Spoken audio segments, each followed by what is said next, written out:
Salam. Yine bir tapar. Aleykümselam. Şimdi birinci başından başlan sizin fikrimce. Birinci başından. Hükman hükman. Ee, Teşekkürler. Seyredin. Yani Türkmenistan'ın konstitusyosundan başlasak, maddeleri boyunca gitsek, o tayda bilmeyen zatları yoktur belki. Hem için günlük bilen zatları. Yani misal için in birinci bizim birinci madde näme diye? Ya şu wagtki edip ýören Sultanyň ya da bizim ya da biz ýaly ýaş aktivistlerin edip ýören zadyny fundamentini ýerde dip sorasak. Baştan okasın diye, baştan okasın diye, hemmesi dinleyes diye. Baştan Mhm. başlan benim fikrimce. Şol baştan başlasak Türkmenistanyň konstitusiýon guruluşynyň esaslary bar, ýani esasy düýbi. Şol Hı hı. esasynyň birinji maddasy näme diye? Bul başga ýerlerde de soralýar şo zat. Ýani şuny birinji maddany hökman her kim bilmeli. Ýani şunu bilmeli zadyňyz Türkmenistan demokratik, hukuk we dünýäwi döwlet bolup diye. Mysal üçin Türkmenistan diýmendir, islamy döwlet diýmendir şu. Ya dünýäwi döwlet diýipdir. Ve hukuk döwleti diýipdir. Ýani hukuklaryň, kanunlaryň üstünlügi. Ýani hemme zatdan üstün diýipdir kanun. Hemme zatdan. Diýmendir, gaýlar bir hilek organ işgärler bir hilek olara görä bir hilek hereket etmeli diýmendir. Hukuk Hı barmy hı. diýipdir. Şol hukuk demokratik we dünýäwi döwlet bolup, onda döwlet dolandyrşy prezident respublikasy görnüşini amala aşyrylýar diýe. Yani bu taýda da döwlet dolandyrşynyň görnüşleri bar. Her ýurtda bir hilek, bir ýurtda mejlis öňdägi diýe, bir ýurtda prezidentde hemme wezipe bar, hemme vlast diýilýär. Hemme hemme güç prezidentde ýygnalýan we dolandyrylýan görnüşi bar. Yani birinki ýaly prezidentlik sistema, başkanlyk sistema diýilýär. Başkanyň eline hemme zat bar. Bir ýurtda da mejlisiň eline. Mejlis güýçli bolup durýar. Yani şol parlament sistema diýilýär oňa. Bizinki Türkmenistanyň birinji maddasy diýipdir, prezident respublikasy görnüşini amala aşyrylýar diýipdir.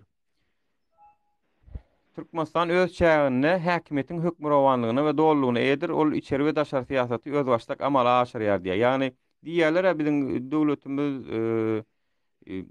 işte şu zatlaryň bolup görmegine işte başga o döwlet günäkär, ýok bu döwlet günäkär.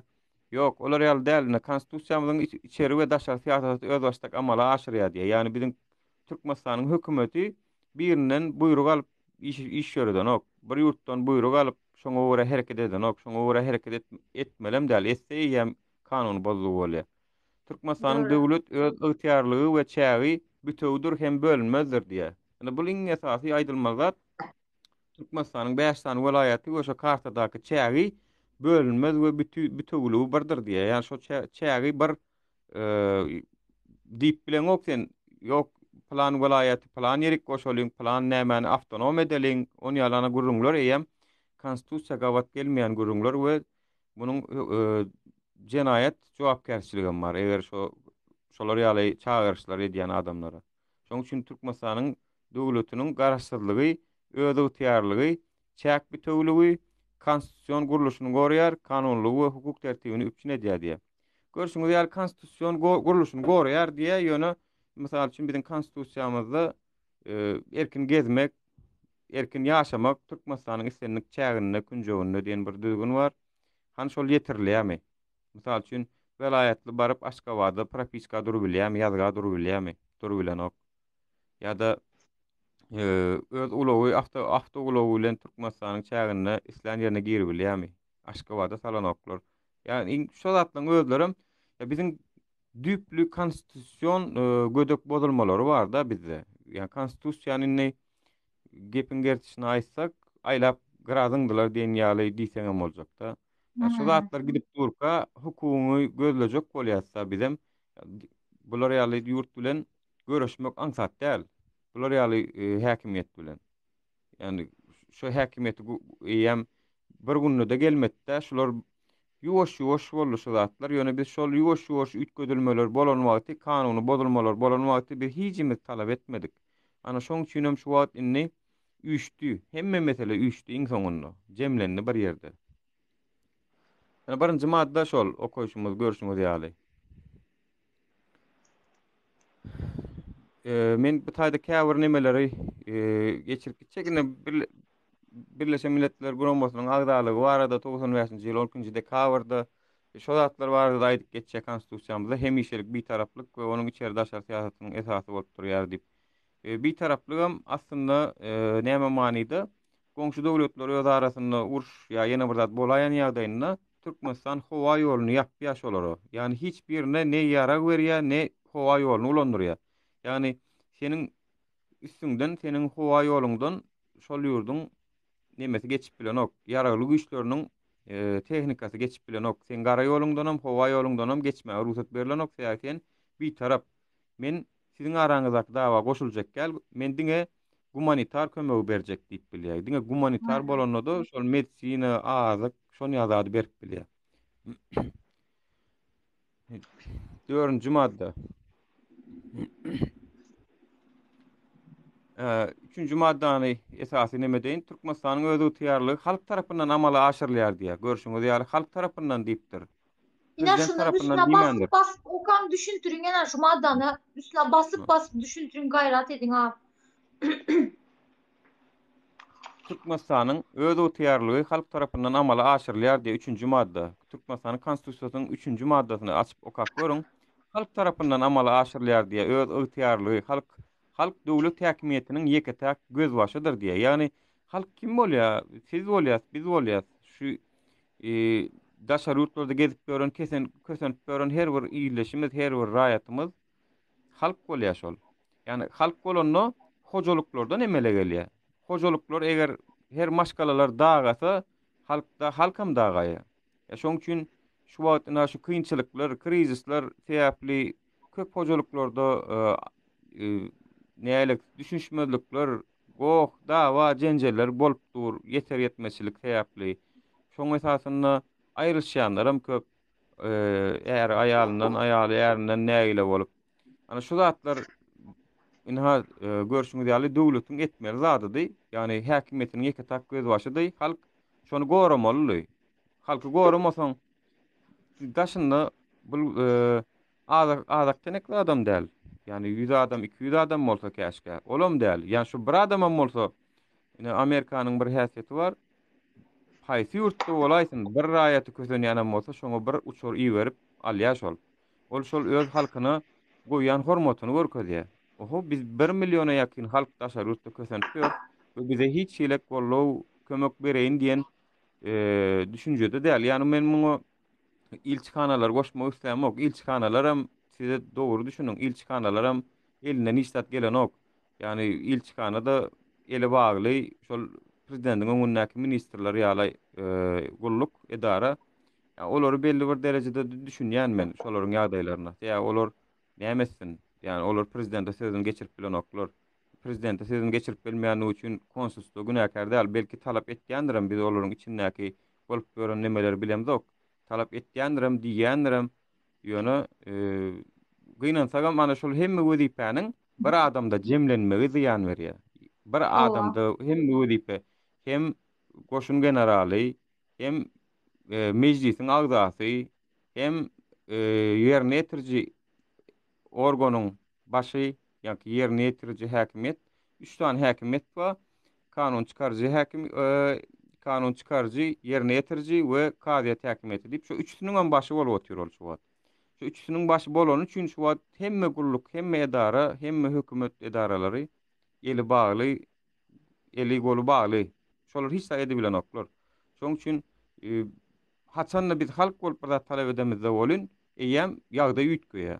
Onu eýem halk isleýär diýip bilýär. Halk isleýär bunu, halk isleýär şularyň ütgemegini diýip onu adatdan daşary ýagdaýda käbir zatlar ütgedip düzedip bolýar. Aýöne biz henidem şonuň düzelmegine garaşsak, onu ol biziň ýalňyşlygymyz bolýar. Ýa bu unaçende yeterlik wagt boldy da, ene bir ýyl kaýlap ýol ýapyp saklap oturmagyň hiç şeýlek manyty ýok, hiç şeýlek düşündürşi ýok. 4-nji madda Türkmenistanyň jemgyýetiň we döwletiň iň ýokary gymmatlygy adamdyr diýe. Ýani Ne? adamdyr diýmek Arkadaşlar dinleyin gayret edin. Boşu boşuna dil dökemiz yok. Konstitusiyanı okamacaklara yine aydıp aydıp bırta bırta düşüntürüp berotan gayret edin. Hakkınızı, hukukunuzu bilin. Hayır. Ando Ahmet, hayır. Seret cemiyetin ve devletin, cemiyet demek toplum. Yani toplum Türkçesi. Toplum diýerler a türkler. Şol türkmençe Hı. cemiyet, yani bizim cemiyetimizin ve devletin iň ýokary gymmatly adamdyr diýe. Yani ýekece adam, adamlardyr diýmendir. Adamdyr diýipdir. Yani ýekece adam kösense de şol Türkmenistanyna cemiyetiň we döwletiň iň ýokary gymmatlygy şol. Adamy goramak, gollamak we oňa hyzmat etmek döwlet häkimet edaralarynyň baş wezipelerdir diýe. 4-nji madda. Adam goramaly, gollamaly, gollaw görýäsmi? Göremzok. Goralýasmy? Goralamzok. Kösenen ýerimizde ardymyza ýetirip, yani şu wagt Türkmenistanyň gynansaňam, yani belki kömek ederdim eger hazynasy boşamadyk bolsa bolyn. Bulam näme? Ýene kimin günäsi? Öz günäsi. Ýalňyş politikalar bilen, ýalňyş investisiýalar bilen hazynamyzy pul getirip biljek, girdici tarapdan pul getirip biljek, pullun pul ýasap biljek işler etmän. Owadan binalar diýdi, owadan yani Aziýada dip bir zat tapdy, halky bir giden näme sokdy krizise. Şol Aziýadan günü sanally, şol günü gelýänçe bundan 1 million sanal başlaryny adamlar Aziýada ýetmekden ziyada Aziýadanyň çaltyrak geçmegine garaşyk gezdiler. Ona näin şoň wagt çaltyrak bir geçsinlik gezdiler.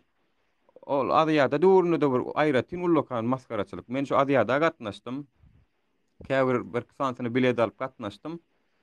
Onuň içinde şol hökümetiň organ işgärlerini doldurdular içinde. Hı Telefona hı. suraty düşmegi gadagan etdiler. Düşünýäňizmi? Ýani o dünýä telewizionyna naraty on berip dursun. Bir gapdalanyp telefonyň bilen girjek bolsaň salman dursun. Ýani şo derece ya gözüni çıkardılar da bir etjek bolan işlerini. Gelýän turistlere da näil etdiler? Bolan wakalar şu 2017-nji ýylda. Turistlere mara öz başda erkine gezip bilen ok. Ýanyna bir sanak okuwçy, ýani ýokary üniversitetiň taliplerinden birini goýýarlar da şol nirägitde şo taýyp gitmelimişin. Şoň ýanyna şol gürleşmelimişin. Şol näme diýse şol atçot bermelimişin. Näme sorady, näme gepleşdi seň bilen diýip şol atlara atçot berip ana şolar ýalyk maskaraçylyklardan geçdik. Yani şol wara şo gelen jurnalistler baran ýurduny aýtdylar şo zatlary. Soň ýene de gelip şu zatlar biz aýdýanlar, biz gürleýänler nime boldy da günäkär bolýamşyna. Neyse temadan çykmalyň, adam goramak, gollamak we oňa hyzmat etmek döwlet häkimet edarasynyň baş wezipelerdir diýipdir 4-nji maddada. Şol zatlarym edilen ok. Şu zatlar talep edip biz şu wagt hukumat gözlýär. Döwlet her bir raýatyň öňünde jogapkärdir diýe. Döwlet diýmendir. Her bir raýat döwletiň öňünde jogapkärdir diýmendir. Döwlet diýipdir her bir raýatyň öňünde jogapkärdir we şahsiýetiň erkin ösmegi üçin şertleriň döredilmegini üpçün edýär diýe. Şahsiýetiň erkin ösmegi üçin, ýani şonuň bilim almagy, ýokary ujaýyna girmegi, özüni halk behbitli, halka peýdaly adam bolup ýetişmegi üçin her bir zat üçin şol jogapkär.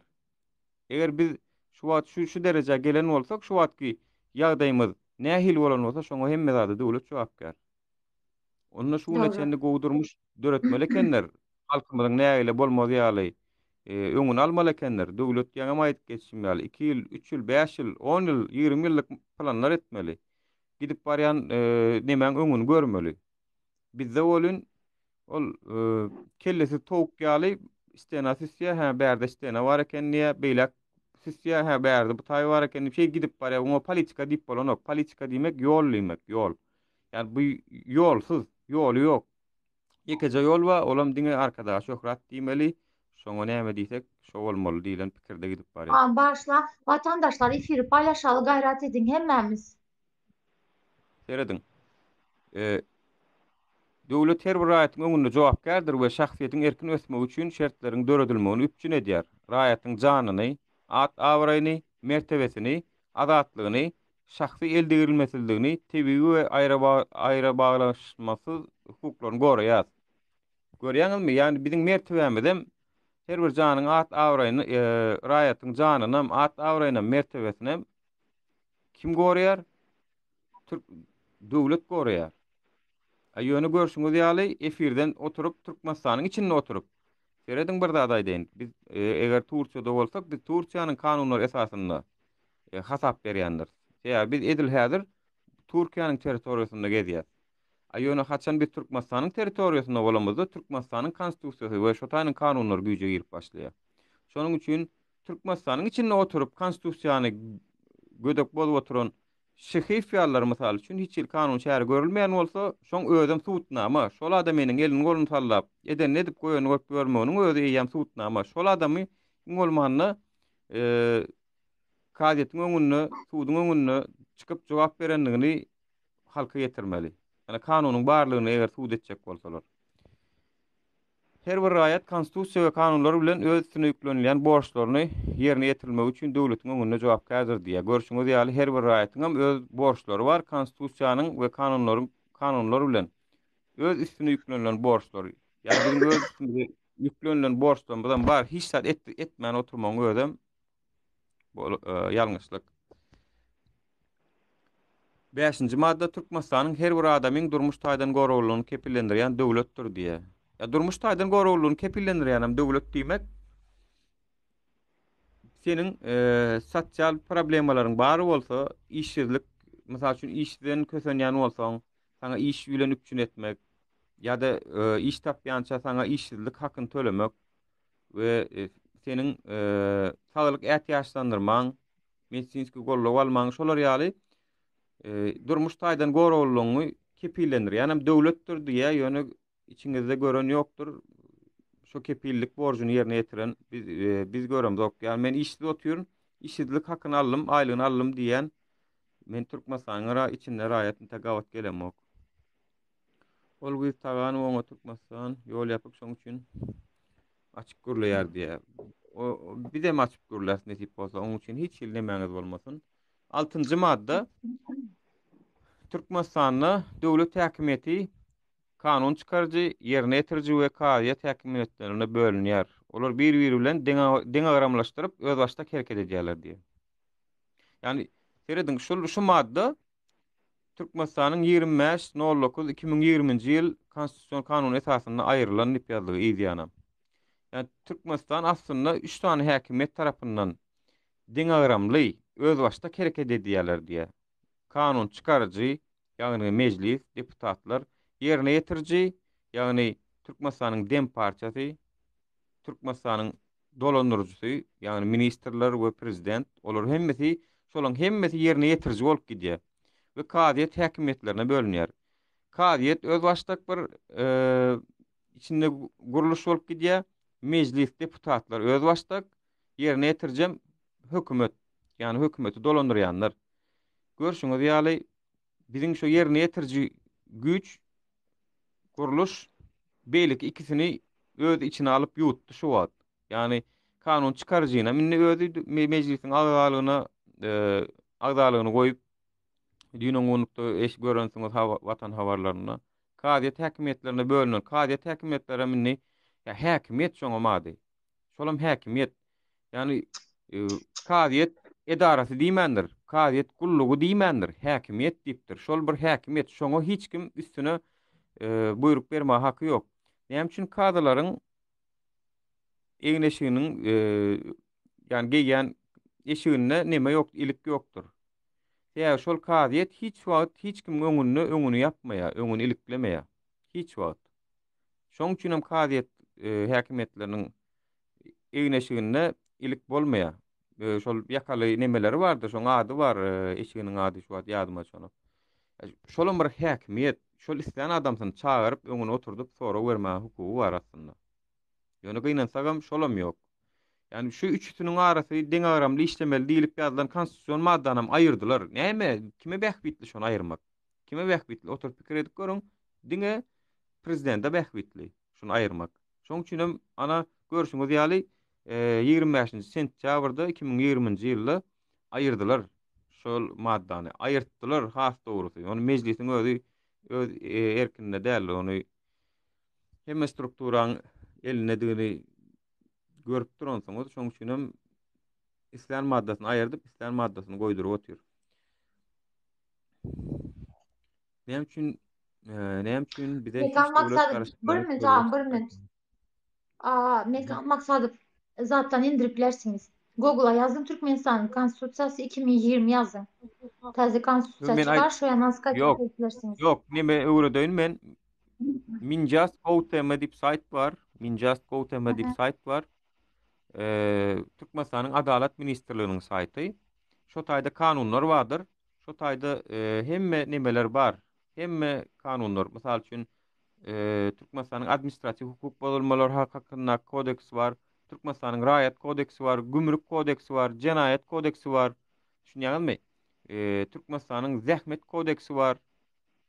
Salgytlar hakyndaky bir kanun bar. Administrativ hukuk bozulmalary hakynda kodeks bar. Şu zatlaryň hemmeti şo taýda bar. Haýsy zady öwrenesiňiz gelse açyp okap görübilýäňiz. Başga Türkmenistanyň 7-nji madda Türkmenistan yerli öz-özüni dolandyryş ikrar edilýär we kepillendirilýär. Yerli öz-özüni dolandyryş öz ygtyarlyklarynyň çäklerine öz başdakdyr. Yerli öz-özüni dolandyryş edaralary döwlet häkimet edaralarynyň ulgamyna girmeýärler. Ýani yerli öz-özüni dolandyryş edaralary welayat häkimlikleri, etraf häkimlikleri şolar öz arasynda Türkmenistanyň konstitusiýon nemelerken bunu oýduňyz okap otursaňyzam Olmaz. düşünersiniz. Şolar bileli. Ana min just go tema diýip ýazypdyr ana ýyleşimiz Haýsy ýaşdyrsa. sahypada sen deyip soraya. Nähil haýt saýpada? Neçenci maddasına kaldınız siz? 9-njy madda. Tamam. Niserdiň häzir bärde adamlaryň hemmesi neme dip bilmez. Galan ýerlerini okap bilerler. Bärde täbi 80-den ugura kanun bar, madda bar. Buların içinden saýlabrak geçip gitsegen bolarmy ka diýende bize değiştirek yerlerini öwrenip De, tamam.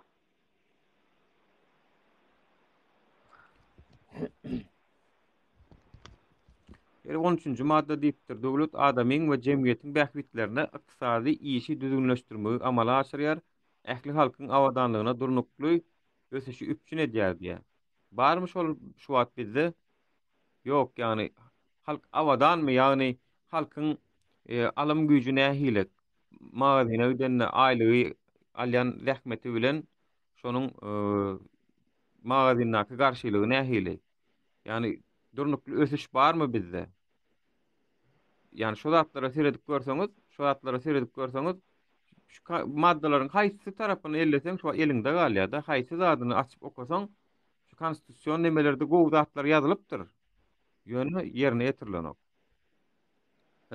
Jemgyýetiň bähbitlerini ykdysady işi düzgünleşdirmek diýe. Ýani jemgyýetiň bähbidine şu wagt garawalaryň döräp 40 manata barmagy. Jemgyýetiň bähbidine däl zatlaryň öňüni almaly ol. Ýöne gynansa hem şahatlar edilen ok.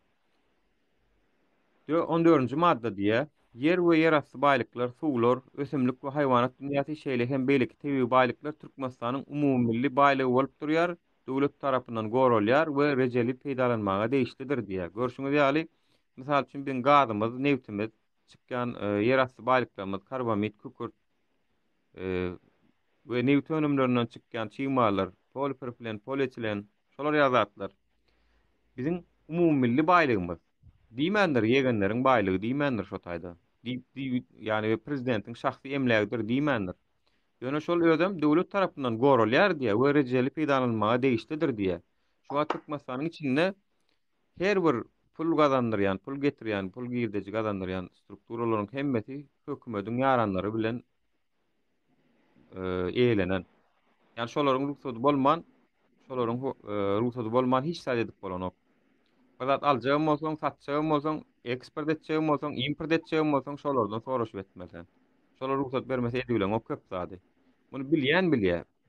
Bilmeýän bilýän näler belki. Yani Nemetsik maşinler, Germaniýanyň maşinlary, Audi, BMW ýaly maşinler Türkmenistana sokmak bolanok ýatyrly, gadagan edildi. Mercedes. Ýöne bulary şolaryň üstü bilen getirip bilýäňiz mysal üçin. 13-nji madda. Döwlet milli taryhy, medeni we tebigy mirasyň daşky gurşugyna awa saklanmagy, sosial we milli umumlyklaryň arasynda deňligiň üçin edilmegi üçin jogapkärdir diýer. Döwlet almy teknik we çeper döredijiligi onuň oňuň netijeleriniň ýaradylmagyny höweslendirýär diýer. Ýani almy teknik we çeper döredijilikler, kinolar, teatrlar bizim gaýtam ýaş wagtymyzda, ýani garaşsyzlyk alan döwürlerimizde has öňdedi bizim sunuwatumyz. Ýani şo wagtlar teatrda da has köp çykyşlar edilýärdi. Kinolar bardy. Kino Altyarly adına kino studiýamyz bardy. Olar ýatyrly, olaň öňü açylmady. Ya şu zatlara medeniýetimiziň ösmegine ediljek goşantylar şolaryň höweslendirýär diýär-de konstitusiýada. Ýöne höweslendirilýän ok inansaňam. Eger şol bir sunuwa işgäri özüni höweslendirýän, özüni taripleýän bolsa şoňa ýol berilýär. Öz başda öz pikiri bilen ýaşap ýören sunuwa işgäri baga bolsa oňa ýol berilýän ok. Ama biraz gürün edayla burası Awa. sıkıldılar. Yenem indiki efirlarda devam ederiz nasip olsa. Konstitüsyon Bolýar. peydasını ama elimizden gelecek zat olmasa. Azizbek erkek adam bolup şu zat aytyan bolsan men sen adına utandım doğruyu mu aytsan? Talap edip bilyäs, halk bolup azı birleşip talap edip bilyäs ýaňy sorapdyr menden. Taganowa eger men berde oturup sen dinläp otursam men kiram berjekmi, öýüm näme dedin? Gerek zatlar müpçün edecek mi? Ova sana elit, K, BMW, näme gerek bolsa emme zat müpçün edecek. Tövbe estağfurullah.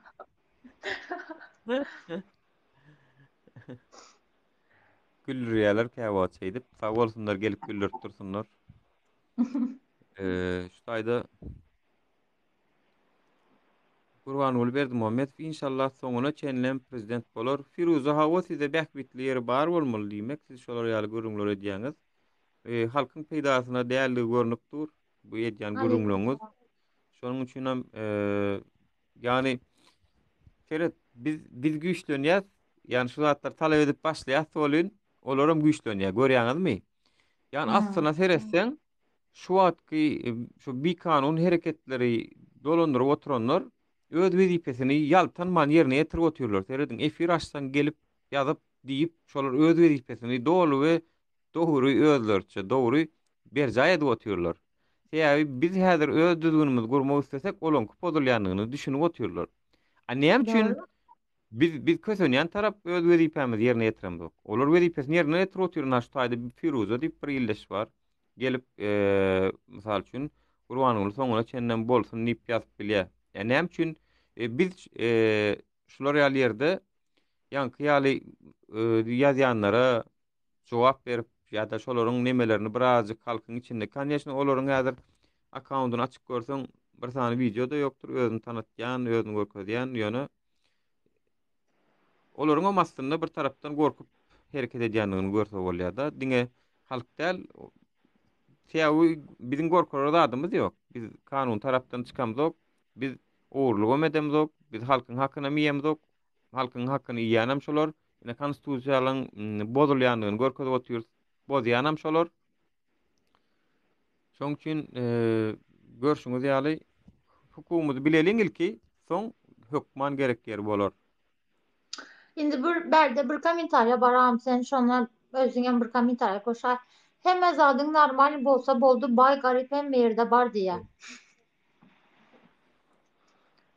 Ya biz bay bolmak ya da garip bolmak däl berde şeýle bir halkyň umumy derejede medeni taýdanam ösmegi gerek. Ya bu görüş eger siz şular ýaly kösençlikler dönem nägile däl bolsaňyz onu size bolup biler ol. Bu durmuş bolup biler. Ýöne bu durmuş däl beý. Daşar ýurtda adamlaryň şeýdip kösenip maşgalasyndan aýra gezip görmegi. Hak hukugyny talap etmän, näme bolsa bolsun, bu Hudaýdan gelen bir zatdyr diýip garaşyp sabr edip oturmagy. Bu diňe hemmemizi köseýän zatda. Hemmemiz Maya köseýän. Karaýeva ýazýar. Ne alakası var? Bay garip söz hakkımız yok diye. Doğru söz azatlığı bile yok. Türkmenistan'da hiçbir azatlık, erkinlik diyen zat yok. Nitorka hem zat pula, baylığa seredilen yok. Adam erkin bolmadıktan sonra azatlığı bolmadıktan sonra yaman kıyın. Nämen bolsa da doğru değil mi? Hawa. Ene şu wagt yani 29-njy madde näme diye Türkmenistan'da erkeklerin we aýallaryň deň hukuklary we azatlykları şeýle hem olary durmuşa geçirmek üçin deň mümkinçilikleri bardyr diye. Deňmi şol? Yani erkeklerin we aýallaryň hukuklary deňmi şu wagt, azatlykları deňmi? Arada habarlara çykmadymy? Aýal maşgalalaryň sürüjülük şahatnamasyny elinden alýanlygy baradaky, şolary bermeýänligi baradaky başga wagtda çykmadymy? Şol barada videolar çykmadymy sosial mediada? Şol suwutnama däle başga näme suwutnama gerek? Şu wagt Türkmenistanyna 40 ýaşyna ýetmedik aýal maşgala öz adyny awtogolow goýup bilýärmi? Şol deňlikmi şol? Ýa-da daşary Hmm. ýurda çykjak bolsa 40 ýaşyna ýetmedikleri köseýärler. Deňlikmi şol? Hemmeňiziň başyňyzdan geçen zatlar. Ýöne 29-njy madda Türkmenistan erkekleriň we aýallaryň deň hukuklary we azatlyklary şeýle hem olary durmuşa geçirmek üçin deň mümkinçilikleri bardyr diýe. Deň Bilenimden hukukluň etmeli eğer Türkmenistan'da kanun bar bolsa, hak hukuk bar bolsa, şunu görkezecek bolyan bolsalar, Gurban Gulu bir Muhammed'i almalı, türmeye dıkmalı, dınmalı. Yine şunu görkezsinler. Na primer, ilk prastoy primer sen aydışın yağlı, şatlık, şıkiyip, neyce adama kaybat attı, ağzına neyme gelse ayıttı. Yine şu yerden başlasınlar. Eğer şu adamlar yığnaman durup, şu adamlar, na primer, yegenler, neyce kızları zorladılar, neyce adamlara azar verdiler. Neyse adam öldü. Süleyman'ı öldüren adam her bir günden tapılmadı. Kanun bar bolsa görkezin de o halka. Görkezin de kanunun kalmayanlığını hemmemizden bilyas. Aldama haberde peydası yok adamlara. Beret deň Aleyküm selam. hukuklugyň diýe jins alamaty boýunça bodulmagy kanunda bellenlen jogapkärçiligi eltýär diýe. Ýani bir käbir zatlar, mysal üçin sen aýal diýip şoňa mümkinçilik berilmeýän bolsa, ýem şol kanunda bellenlen jogapkärçiligi eltýär diýip konstitusiýada da ýazylydyr. Yani konstitusiýany aslında heresen wara basgyladylar. Yani haýsy maddasyny okasaň şu wagt kanuny konstitusiýan bozulmalar gidipdir. Haýsy tarapdan okasaň. Şondan zaman çykyp eger şu ýurdu gollaýan bolsalar, men aýdaýyn, ya gollaýanlaryň hukmany suratda öz şahsy behbidi bardyr. Bolmasa gollama haky ýok. Bu bolup duran zatlary. Şahsy behbidi bilen şu görüşüňiz ýaly ilki bilen şu öz aramyzdaky gan emici, hökümetiň gan emici raýatlarymyzdan başlamaly. Indi goýun şu zatlary besediň diýmän başarmaly. Edýän bolsa da şol şoň gowlugyna, şoň ýagşylygyna şol. Goýun indi besediň indi bollu besdir diýip ilki öz aramyzdan başlamaly. Şol eger biziň dogan garnaşymyzda da bar bolsa. Men özüm dik gezdim şol ady. Meni tanayan bilýär. Men dik gezdim şol ady. Öz garnaşymam bolsa, goý şol atlar etmedik gezenim bilýän. Şolardan gollap almak, jaň edip kömek soramak aňarda dursun. 31-nji madda. Her bir adamyň öz at awraýyny we mertebesini goramagy hukugy bardyr. Hiç bir zat şahsiýetiň mertebesiniň kesildilmegi üçin esas bolup bilmez diýär. Eýsen palanyň palany deýin diýmek hiç bir ýagdaýda şoňa esas bolup bilenok. Ol maňa şey diýdi, menim şoň üçin söwdüm diýmäne hukugy ýok. Ýani eger biz şahsiýetine mertebesine diýen bolsak, şol kanun tarapdan jogapkärçiligini çekýär we mertebesiniň kesildilmegine de esas däl. Ýani eger diýilýän bolsa şoňa kanun bozulma bolup gidýär. Ýöne näme üçin biziň aktivistlerimiň arasynda diýilýän sözler bar, haram goly, haramda diýilýän näme üçin. Indi adamlaryň ýani konstitusiýada näçe madda bar? 142 san madda bar. Men häzir size bir zat aýdyn, şu 142 maddanyň minimum 135 sansynyň bozulýanlygyny men görkezip beriljek. Indi bir gedejigem ilatymyz pozýa. Oňa da haramda ýa-da haram bolýar oňa. Yani sen 140 san maddanyň towsany götermeni bozup durkan indi bir gedejigem raýat bolsun wara. Eger bozulýan bolsa, bir gedejigem raýatlanmaz bolsun şonu. Ýöne o taýda seniň bar edip biljek adyň administrativ jerimedir. Ýöne ol adamlaryň öýýäm içindäki gaharynyň ýüze çykanlygyny görkezýän zat. Şol sözi diýmäne demedýän. Kanyşny diýeniň bilenem ýa bar gün bollýanyň bilenem gün bolaýana bolýana. Ýene sagam Senet bir biz 18:42 hazır saat 7 bolup gelýär. Çıkalı saat 9'lara yine girelim. Bolýan sebebi 1 saatdan köp kaldık efirde. Hawa. Şeretine 38-nji maddany mukaýyn gitmek hem. Hı hı. Adamyň diýe özüniň razylygy bolmazdan onuň şahsy durmuş barada maglumatlaryň ýygnalmagyna, saklanylmagyna, peýdalanylmagyna we ýaradylmagyna ýol berilmeýär diýe. Mysal üçin sen barada şol ýene adyny aýdyp oturmaly. Käbir hökümet tarapyndan öz mertebesini satylan adamlar näme etdiler sen barada garalajak bolup, käbir bolgusyz ýalan gürrüňler bilen video süjetler goýberdiler. Edilirsin. Görşüňizi ýaly peýdalanmagyna we ýaradylmagyna ýol berilmeýär diýe. Ýem 32-nji maddanyň bolýar şol adam. Eger kanunyna başgaça gözeňinde tutulmadyk bolsa, döwlet häkimet edaralary we ýerli öz-özüni dolandyrýan edaralary, olaryň wezipeli adamlary, her bir adamyň hukuklaryna we azatlyklaryna göskünü täsir edýän resmi namalar bilen onuň tanışmagyna mümkinçilik üçin etmäge borçludur diýe. Ýani seniň ruhsatyň bolman, seni baradaky gurrungy, seni baradaky informasiýany ýygnamagy bolanok, saklamagy bolanok, peýdalanmagy bolanok, ýaýratmagy bolanok, seniň ruhsatyň bolmazda. Görşüň ýaly bu taýda konstitusiýonyň näme bolup gezip görler. Yani ben ne prokuror bolsam meni gene getirip konstitusiýa ne üçin bolýan o ýaş ýigit diýiljek-de. Ýöne şonu Aa, diýiljek bizde erkek prokuror gerek bize. Bir minüttür. Sonsuz M8 yazıptır. Yol açılacak. Ben Türkmenistan Hava Yolları'nda çalışıyorum yazmış. Sonsuz. Kaçan açılacak yollar? Ayda ayda. Haçan açyljagyn soraň hani. Abi sen hazır 39 okuyatın, hazır 32 okayan, son milletin kafası karışacak. Yasin geceleri şunu bir mesele var. Gereklilerini hazır bizim için en esaslarını okuyatıyor. Nereden siz? Levaplı. Amin inşallah açılsın. Sonsuz yazayım da yılbaşına, yılbaşında açılacakmış. Yılbaşına hem de 2 ay var, 6 aydan hem köp var. Annem için sakla oturursunuz. Bunun yani adamlar bir yarım yıldan sonra açacaksınız. Bir yarım yılda aşağıda tutacak mı adamları? Yok, onun men ýyl başynda açyljagyna da anamym ýok. Näme üçin diýsen, Benim indi Türkmenistan hökümeti anamdan gaçdy dolu. Dolu anamdan hmm, gaçdy. Kim diýse diýersin, oňun anam bu tordy. Yani oňun hmm. anarlyk bir esas ýok. Ya inanmak üçin bir gezek diýen sözüne durup görkezmeli biri. Yani 10 gezek yalan sözleýän adama 11-nji gezek inanmaklyň özü uje ýalňyşlyk bol. Yani näme üçin şuňda Nerçi senli gezek açtılar. Ova bir şu ay ay bir ay açılıyor, Mart düşürüp açılıyor, hawa. Hawa. yılbaşında açılıyor, terzi yılda açılıyor, fevralde açılıyor, aprelde açılıyor. Nerçi gezek halk küçük oynan tek oynadılar. Evli olan bayanlar gidip geliyor. Evli olmayanlar ne olacak?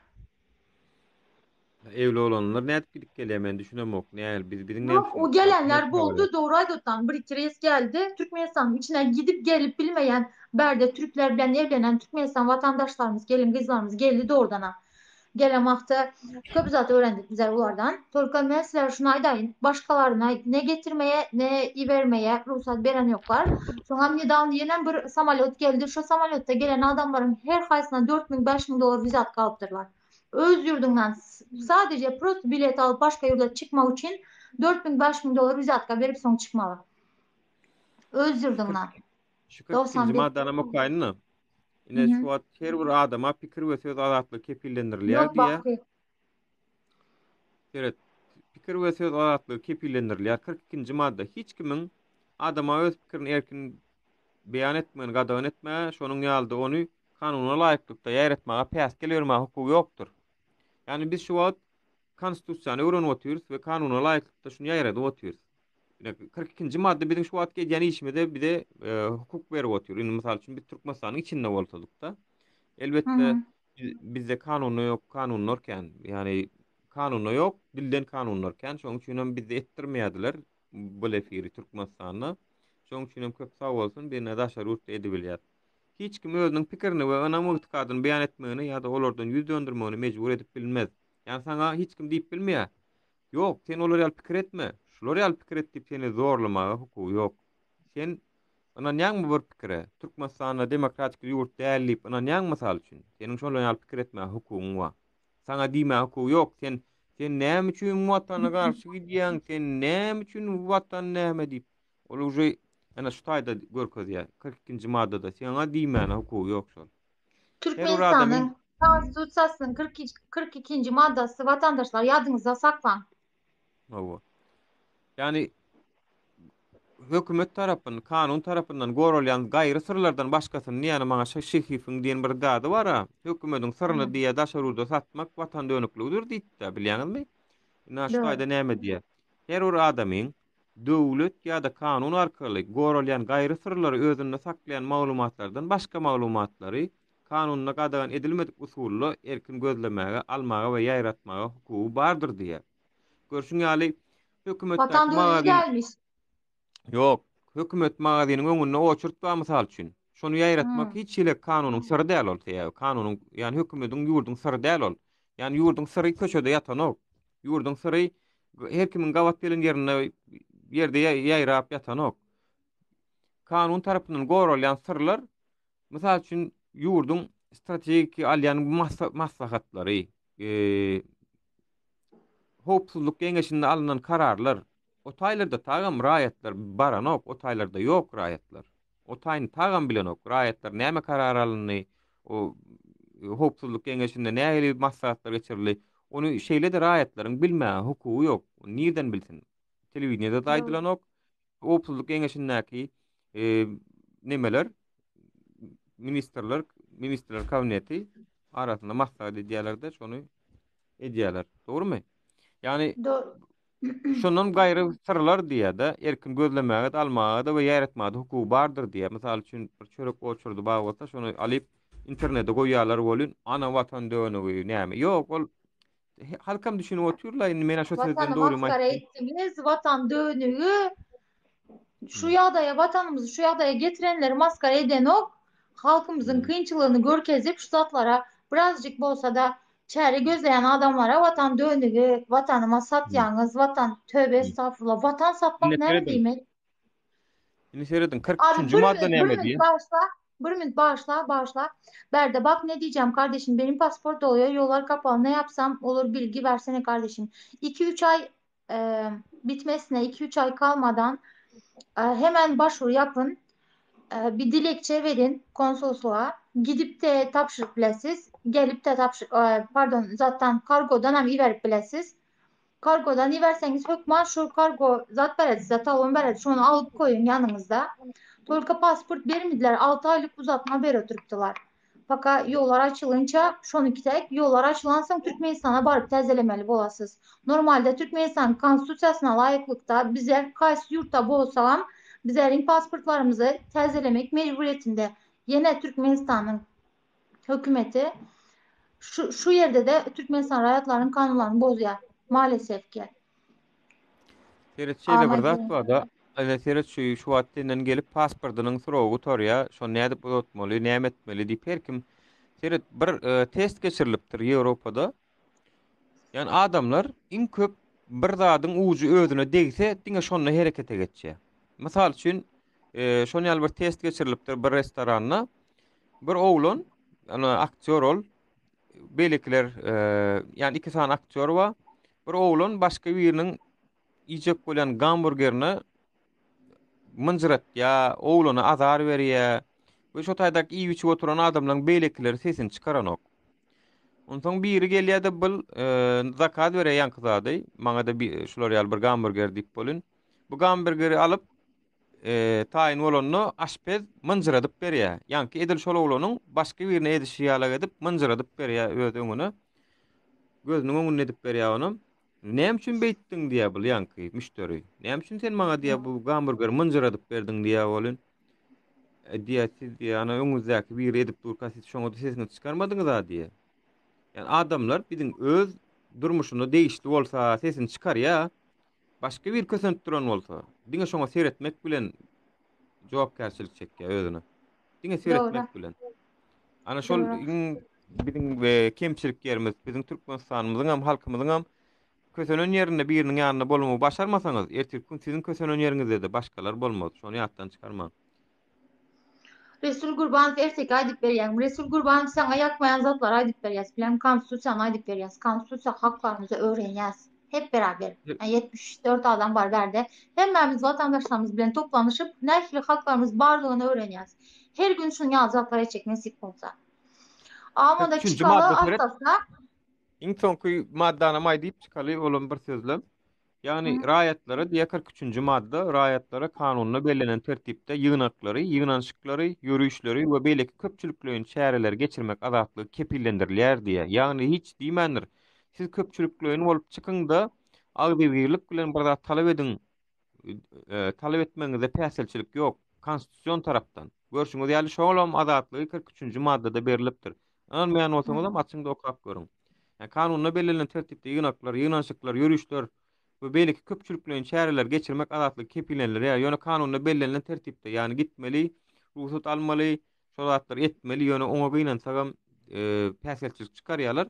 Şoň üçin diňe şu hukukdan peýdalanyp agdy birleşip köçä çykaňyzda da sizi aslına seretsen kanun tarapdan hiç hili päselçilik ýok. Boronna çykaly biz bunlukça Vatandaşlar sağ olun, eğer koşulacak bolsanız saat 9'da yine efir açarız. Hökman. Bu nime vardı duýduş bersedim, ertirki boljak, bir unki boljak diye nimeler vardı. Hökman. Hitrovka yazıptır. 2023 çeşenli yollar yapıp 2023'te saylav var. Saylavdan sonra açılıyor yollar. Yine bizim esası gelmek isteyen maksadımız şu. Saylav var. Serdar Berdimuhamedov sentyabr ayında 40 yaşına giriyor. Türkmenistan'ın konstitusiyasına layıklıkta Türkmenistan'ın içinde 10 yıl işlep Türkmenistan'ın içinde yaşayan adam prezidentliğe dalaşkar bulup biliyor. Yani özünün adaylığını koyup biliyor. Şoňa karayanda yollar yapıp durupdy. Türkmenistan daşyndaky adamlar uje hemme zadyň farkynda düşünip oturýarlar. Bu hökümetden hiç hili halka peýda ýoklugyny, narazylygyny bilip otur. Şonuň üçin hem yolları açan ýok. Virus hemmesi bahana. Bu saýlavlary geçirip Serdar prezidentliğe getirip soň yollar açacak bolup otur. Vatandaşlar birazcık gözüňizi açın. Böyle amında çıkalı saat 9'da yine görüşürüz nasip olsa. Bolya, Bordur Sultan Böyle 9'da görüşürüz vatandaşlar. DJ Huligan gelecek diye berk gelsin onu. Doğru, Hitrovka. Türkmençiliğe koşulup bilersiniz, olar efir yapan yok. Devam ederler. Dinleyebilirsiniz anırdan. Bolya. Vatandaşlar burada şimdi Karaşay'ın Türkmençilik tarafa geçin. Ağam doğrudan bolup bilerim ya, bu Serdar doğrudan prezident bolup biler mi ya? Yani hiç saat etmeyen otursan ona hiç hilpäselçilik yok. Yani kanun taraptanam hiç hilpäselçilik yok. Edenliseler ederler, koyorlar ýöne. Gowluk bolarmy? Ana o taýsy eýem pikirlendirýär da. Ya gowluk bolarmy, halka peýdaly bolarmy diýilen sorawdy. Ya şeýle bir zat da. Dokun ağaçtan habar yok. Onsoň näde gowluk bolsun? Dokun ağaçtan habar yok. Yani halkyň ýagdaýyny düşünýän biri, halk tarapyndan biri gelmeli. Doğru. Türkmen başydan aslında Türkmen başydan adamlanmadı gat umidkärdi şu tarapdan. Täbi bir ýetim adam, bir kösençli gören adam bu zatlar eder diýen umid bardy adamlarda. Şol umid bilen hem şoň üçin Türkmen başa kän zat diýmediler. Belki bu zat eder diýip bolan. Olam görşüňiz ýaly öz kultuny güýçlendirdi-de. Şoňam netijet bolup gitdi-de şu wagt dowamaty şol. Halkın elinde ne var diye. Resul Gurbanov, halkın elinde emme zat var. Halk var, sen var. Halk var, Türkmenistan var. Halk var, prezident var. Halk bolmasa hiç adam bolan o kellen bozuk senin. Bu şu yerde 2 saatten beri oturursun. 2 saatten beri konstitusiya okap beri otur adam. Yürüyor şu kellenge, şu saman kellenge. Bu bisplatını bilen birazcık işletsen, bisplatını hiç kime pul tölemeli değil. Birazcık işle değil. Halkın elinde emme zat. Prezident halk istese prezident bolar. Halk istemese bolmaz. Halk hakimiyeti, demokrasiya bizim yurdumuz. Düşünýän mi? Sen halkyň dünýäde eljek bolma. Samsyk. Men şoňa sora göresim bilýär şol ýyldaşymyza. Men sora göresim bilýär. Näme üçin? Türkiýa halkynyň elinde bar, güç, Ýewropankada bar, beýleki halklarda bar. Näme üçin Türkmenistanda bolmaly? Biz näme halk dämi? Ya biz millet dälmi? Näme üçin olarda bar bolan halklar bizim milletimiz elinde ýok. Aňyrsy Türk däldi ýa. Aňarsy Türk däl, ýöne aňardaky adamlaram doýanlygyny bilýänsiňiz da. Her kim doýanlygyny bilýänsiň. Resul dawa edip bilmeýän, Resul sen gör ben nähil dawa edýän. Sen gör. Ine şu ýollar açylýança şok. Nesip olsa kette gaplemeyin. İnşallah Allah'ın izniyle halk bilen ağzı birleşip ayağa kalıp izin verin mi? Ben sana aydın. Şu Serdar'ın prezident bolmasına yok, müsaade yok. Halk eğer istese Serdar boladı prezident, istemese bolmadı. Düşündün mü? Şonun için sizler şöylere gelip erinmin birinci bize giremez, sizler hem giresler da kansa oturaslar şöyle provokasyon edip. Düşündün boşu boşuna sizler böyle geleniz yoklar. Bize sizler düşünüyorsunuzlar halk ayaklanı, otan az birleş, otan uyanıp başladı. Eti işon açağlar. Sizler durumlar sabredinler. Hem mezalın vakti var. Sonuzlar Serhat, gel otan. Hemmenizler kanunun önünde cevap veresizler. Halktan uğurlayan pullarınız için, kanunları bozanlarınız için, alan canlarınız için, iznasılık eden hemmesi için cevap veresizler. Yeter artık. Düşündünüzler mi? şu zatlaryň başy Sansıklar. gürleşmekden başlaýar, gürleşmekden başlaýar. Şoň üçin gürleşip otyrys. Eger gürleşen bolsak, diýmek soňu bar bir zadyň. Eger gürleşmämede goýsak, ana Hmm. onu umyda garaşmaň hiç sada. Şu wagt näme-de bolsa Gürleşmemizi koyamız umyt yok bar. ağam, koyamız yok. Barut etyas in azdan ağam ben özüm için aydayım ben şu pasen Ýok. seninle canım çıkyança göreşecek şu sistema bilen gorkup oturacak der. Men gul der. Men halk, men hakkım var.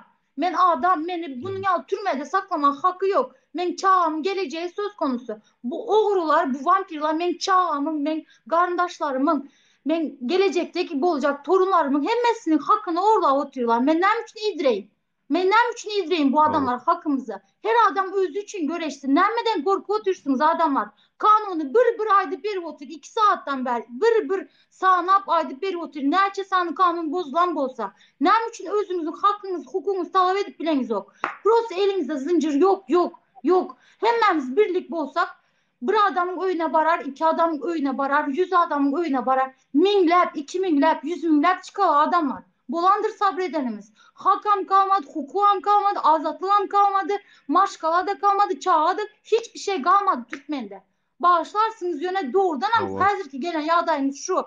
Boldu bunun ya provokasyalara inanman, korkma. Bular spitsalmiş onun için aylık alıyorlar. Yine şu yeri gelip men efirimde oturup sizi korkuzma için aylık alıyor bunlar. Düşündünüz mü? Bu adamlar ay şu celep, bu celep, bana celep yenen bir zat ayet.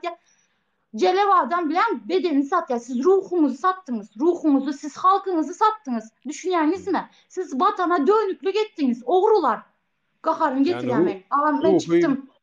bolýa. Bor sen çık. Giň Sağ wagt olun bolýa. vatandaşlar. 9'da görüşecek. Sağ olun. Ne işlettim ya. Gel, gel, nime?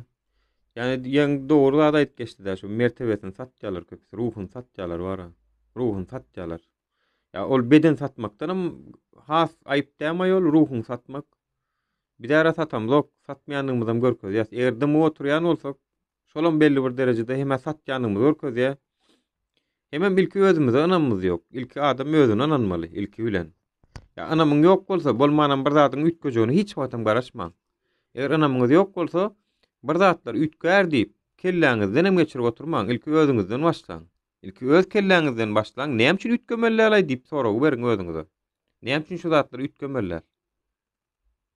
Diýmek ilki özüňden başlamaly, özüň inanmaly bu şu zatlaryň boljagyna. Ýok, inanamyz ýokmy? Onu köselmejek bolup şeýdip kösener örer o diýip. Ana huligan ýylleşmeden gelsin. Salam aleyküm. Wa Hemme. aleykumselam. Gowmy? Bahane Go gardaş Hudaýa näli? şükür. Siz näre go musunuz? Go Hudaýa şükür. Özüň gowmy? Go. Şükür Sultan. Her gün şu haçan şu nämelerden birazcık raznaglasyalardan kurtularsa raznaglasyadan kurtulan wagtymız bar we ok çekçeke klinuseye. Şerit bir zat var. Olar Ya tamam. Hemme kimin pikri bir boljak diýip bir kaýda ýok. Bilýän. Hemme kimin pikri bir bolmaz ama käbir zatlary görüň ýa-ni näprimер biri gelip aýdypdyr 2023-de açylýar saýlawlardan soň. Halkın saylawa hakkı var ha. Näme üçin yollara açıp halkyny çağırıp saylawa çağırmagy otyr. Ha o zaman eger oň üçin näme bahana tapýarlar. Saylaw başlandy yollar açylsa gitdiňmi diýip bahanam tapjaklar. Olan bar. Bir zat diýsen üstüne gep tapýarlar ha biz zaten. Şeýle bir zat var. Terit baka. Bunyň içinde var. Bu hakykatdan hem bir zat uğrunmak üçin soraw berýänler amma ýöne ýürüýte gelip şol ünsüňi başgalarda şo temadan gidip barýan temaňdan sowmak üçin berýänler amma şoň üçin mene olarken okamok. Ýani yazsalar komentariýasyny kän bir neme diýip maramok oluyor nemeti. Ýöne hakykatdan hem Misal üçin konstruktiw bir tema sorasa da yani men etjek bolajak ýöne men şu zatlaryň boljagyna inanamok diýip ýa-da şol bir neme ýalyk bolýan pikirler bar bolsa onda oňa jogap berseň bolýar. Ýöne gelýärlerde indi boş soraglar bilen ýankyl nimeler gündemi meşgul etjek bolýarlar da olary men okamam, oňa wagtym aýramok. Şoň üçin yani birazcık birin şu taraftan käwat diýerler de illeşsemez. Diýe men şey diýdim bolýan, sen şey diýipsiň, näme diýipsiň? Yani ya yine şular arası sonra berýänler sebäpli bolýar şol. Yani öwrenmek maksatly soran ok. Ýürüýti öwrenmek maksatly çykýarlar. Siziň eden zadyňyz bolmaz. Biz bir zat etjegem diýemiz ok. Biz bir zatlaryň üýtgemegini isleýän ýöne bir topar. Ýöne bir Türkmenistan bir Ya aýat. şöyle 2 saatten beri konstitusiýany açyp okaýdyňyz, däl mi? Awa. Konstitusiýany açyp okan ýagdaýyňyzdan daşy şu häli näme edip biljek diýenler bar. Ya sen konstitusiýany okaýdyrsın. Tamam, sen karşımızda otnapmy, sen gelip şoň ýazady diýen adam özü 100% 100% edip bilýän konstitusiýany açyp okamandyr. Açıp Awa. okasa bir bilgisi bolsa gelip şonu aýtmaz. Konstitusiyada öz haklaryny, hukuklaryny bilseň, senin elinde emme zat. Halkyň elinde halkyň. Sen halk. Bizim her birimiz halkyň bir parçasy. Seret bir waka bilen has delillendirjek. Ha şu taýda Konstitusiýanyň 44-nji madda diýär ki, raýatlar konstitusiýanyň we kanunlaryň çäklerini hereket edýän syýasy partiýalar we gaýry jemgyýetçilik birleşiklerini döretmäge haklydyrlar diýär, dogrymy? Şunu etjek Awa. bolan bir ýerleşimiz Marat Düşemow diýip biri Türkmenistanyň içinde Aşgabatdan şular ýallaryny etjek boldy. Seredin. Yani azar ýamanny berýärler şoňa. Ýa-da etjek boldy şol gitdi Adalet ministrligine sorady, mennidi partiýa açjak bolýan idi, syýasy partiýa açjak bolýan idi. YouTube'da bir video koydu öz kanalyna. Men o videosunu görüp geçtim. Men bu zatlary birazcık ýydarlanym üçin görüp geçtim. Ýerden koydu, akşama da aýyrtdylar videosunu. Ýanky şyhyf ýal haramzadalaryň videolary durýar YouTube'da. Görýärmi, ýam dog standartny kanun gidipdir. 2 tane standart bar. Saňa öwre bir hil gidýär kanun, başgasyna öwre bir Aynen. hil gidýär kanun. Ya şoň özi ýam bir kanunçylyk. Täbi Türkmenistanyň häzir men şu maddesindan tapaýyn. Kanun hemmeler üçin deň, wezipesine garamazdan. Yani siyasi parti açsak dedi, açtırtmadılar. Şol efirden çıkış edip, gelin dedi, ödem Adalet Ministerliği näme diýip jogap beripdir. Men dedi, müň adam bolsa, men dedi, parti açylýan ekenim dedi, soradym dedi, Adalet Ministerliginden. Müň adam gerek maňa dedi, illeşler dedi. Maňa müň adam gol çekmäne gelsinler, kömek etsinler, men etjek şu zat dedi. Aşgabatyň içinde oturup. Ve Hitroka AG diýip bir ýazýar, şoňa näme diýende, özüňiz aýdyp özüňiz gorkuzýaňyz, men düşünmedim sizi diýär. Näme diýip gorkuzýaz biz? Biz bäde adamlara gorkmaň diýip otyza o. Eger gorko adama wara gorkmak üçin täpken köz köle bolsa metek. Şoň üçin wara olary biz edip biljek kömegimiz ýok, wara gorkkan bolsa. Süleyman var ya sen. Süleyman'a göre var ya dat çay Süleyman sen fakirim diye var ya. 3 milyar maaş alıyorum diye fakirim diye. Hadi neyse o makarada işin makarası da şimdi yazan zaten göre ulan o kadar fakiriz ki diyor bir burger 20 TL olduğunda 2 tane alıyorum diyor 32 TL diye. İndirimli diye 2 tane var yani. Ya berde hiç kim biz korkuz oturamız yok. Berde biz birini korkuzcak bolsak hiç kim gelip dinlemez bizi. Zaten patamıştı adamların içinde korku var. Korkusu olan adam üstmek istemez. Seret 62-nji madda näme diýär?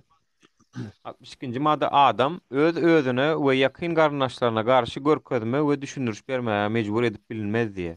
Seret adam edilleşler şu zatlar bara ökan öwrünün ertirkün gerek bolar şu. Men size aýdaýyn. Adam öz özüne we ýakyn garnaşlaryna garşy görkezme we düşündürüş bermäge mejbur edip bilinmez diýär. Ol telewiziýa çykaryp men halal iş edip bilýärkäm, men haramçylyga baş guşdum. Men şeýle nadan adam bolarym üçin utanýan näme diýip öz özüne garşy düşündürüş berýärler telewiziýada. Ha Ministrligiň ýenen işgärleri. Şoň ödem gadagan, şoň özüne, yani şol edenem bolsa, şol öz özüne garşy düşündürüş bermäge borçlu däl şol. Şoňa zor bilen etdirýärler, görýäňmi? 62-nji madda. Hitrovka näme diýär biläňmi? Agam gara. Häzir diýdi oldu ya, gitti partiýa açjak oldu, onu gynap oturýarlar diýip. Bak, partiýa hemme kim açyp bilmeýär, tamam. Ama bir topluluk, eğer bir düşünce, bir ideoloji olarak toplanıp bilsek, şu parti açacak adamın arkasında goldo bolsak, şonda onu gıynamazlar. Şonda Yok, onun yok. arkasında halk var. Düşündün mü? Ne yapayım? Bir iminli parti açıp bunu yapmak zorunda değilsin. Bunu halk olarak yapmak zorundasın. Halk olarak Yok. talep etmek zorundasın. Ol bar ya, ýalňyş düşünipdir, ol onu barmagyna degir bilen oklar. Ol gynalan ok. Ol ýalňyş düşünipdir. Men azar ýamanny berýärler diýdim, gynaýarlar diýmedim. Azar ýamanny berip şonu etdirmejek bolýarlar. Ýani näme üçin edýäň, näme üçin beýdýäň, näme? Onu Потому что halk için başka pravila var. Onlar için başka pravila var. olana hiç sadam edebilen oklar. Seyavi şeýle bir zat bar, ýüzüni açyp görülen adamlara aňsadan sad diýen berbilen ok. Aňsadan sad diýen berbilen ok. Men näme üçin açam ok? Onu men öňüm düşündirdim. Biziň şu işimizi päsgelçilik artykmaç berip durmany islämiz ok. Edil häzir. Bolmasa açmak Ha, barada men näme mesele üçin yok. açy oturýan diýseňizler, men onuň jogabını beren köp merak edenleriniz bardy. Men halkmen. Ha. Men halk bolanım için, men öz haklarım bolan için, haklarımı bildiğim için açıp gürleşe otin. Menin açıp gürleşmeye söz azatlığıma hakkım var, hukukum var. Kim näme diyecek olsa değilsin. Men berdi hiç kime sövemok, hiç kimin azatlığına elde eremok. Düşünýäňiz mi yani? Gürleşe otin yani. Men ýaly halk hemmeňize men ýaly halk. Çıkıp sizem gürläp bilýäňiz. Yani bunu birazcık anlayın artık ya. Biraz düşünün şunu. Biram kanunyň ýene bir täsir edýän zady bardyr. 64-nji madda raýatyň ýagdaýyny yaramazlaşdyrýan kanunyň ýyzyna täsir ediş güýji ýokdur. Kanun hiç haçan ýyzyna täsir edýän nädir?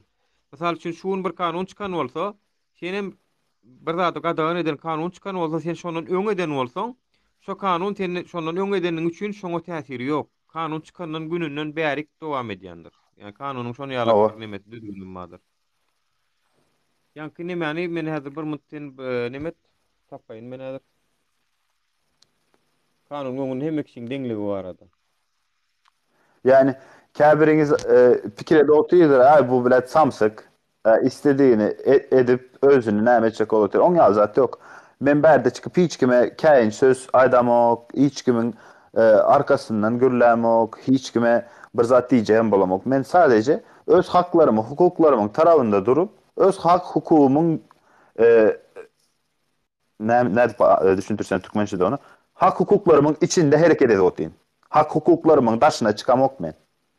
Berde oturup Yani gürle kanunun daşına çıkman gürle oturayım men berde.